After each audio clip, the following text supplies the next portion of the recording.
आज हम देखेंगे कि मखसूस नशिस्तों का हकदार कौन होगा। सुप्रीम कोर्ट ने सुन्नी इत्तेहाद कौंसिल की मखसूस नशिस्तों से मुतालिक अपील पर फैसला महफूज कर लिया है। 8 फरवरी के इंतखाबात के बाद 5 माह के दौरान सदर, वजीर आजम, काबीना और सेंसस ने हलफ उठा लिया, लेकिन एक मामला ऐसा है जिसका आज तक फैसला नहीं हो सका, वो है मखसूस नशिस्तों का। आज सुप्रीम कोर्ट में मखसूस नशिस्तों के केस पर 7वीं और आखिरी समाअत काफी दिलचस्प रही, जहां आज 2018 और 2024 के इंतखाबात के मुआवजे की बाज़गश्त भी सुनाई दी। आज दौरान समाअत चीफ जस्टिस ऑफ पाकिस्तान ने तहरीक इंसाफ के वकील से पूछा कि 2018 में इलेक्शन कमीशन ठीक था। इस पर तहरीक इंसाफ के वकला 2018 के इंतखाबात की शफाफियत के हवाले से अदालत को मुतमिन नहीं कर सके।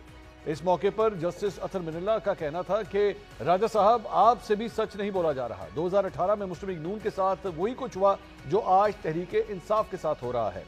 अदालत में मखसूस नशिस्तों के तनासुब के हवाले से जब सुन्नी इत्तेहाद कौंसिल के वकील फैसल सिद्दीकी ने बात की कि खैबर पख्तूनख्वा में 18 नशिस्तें जीतने वाले को 30 नशिस्तें मिल गईं, जिस पर चीफ जस्टिस ऑफ पाकिस्तान ने कहा कि आपकी मंतक के मुताबिक आपको तो फिर 0 सीट मिलनी चाहिए क्योंकि आप कोई सीट नहीं जीते।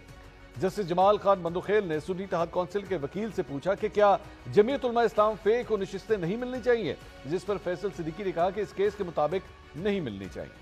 इसके अलावा मखसूस नशिस्तों के मामले पर बलोचिस्तान अवामी पार्टी से मुताल्लिक इलेक्शन कमीशन का फैसला कानून पर मबनी था, जिस पर जस्टिस इरफान सादत ने कहा कि सुन्नी इत्तेहाद कौंसिल ने इंतखाबात में हिस्सा ही नहीं लिया, जबकि बलोचिस्तान अवामी पार्टी ने इंतखाबात में हिस्सा लिया था। इस बुनियाद पर समझता हूं कि आपका केस मुख्तलिफ है।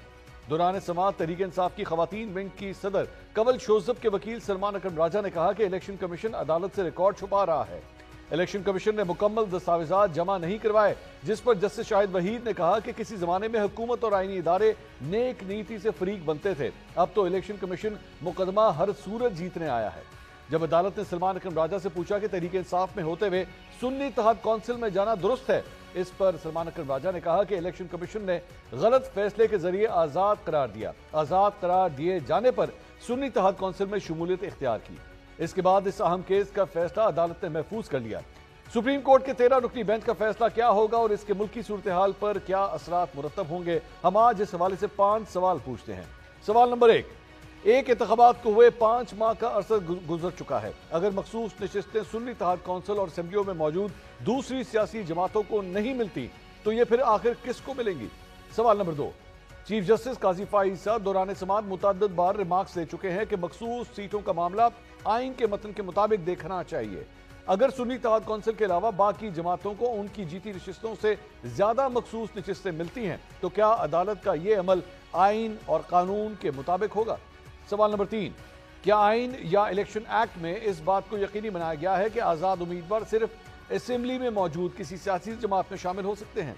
सवाल नंबर 4, जस्टिस अतर मिनल्ला का कहना है कि आप ये नजरअंदाज नहीं कर सकते कि 8 फरवरी के इंतखाबात किन हालात में हुए।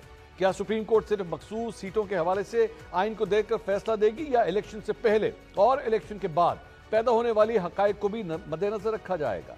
सवाल नंबर 5, अगर सुप्रीम कोर्ट का 13 रुकनी बेंच किसी भी जमात को मखसूस सीटें नहीं देता तो ऐसी सूरत में नामुकम्मल कौमी और सूबाई असेंबलियां 5 साल तक काम करेंगी।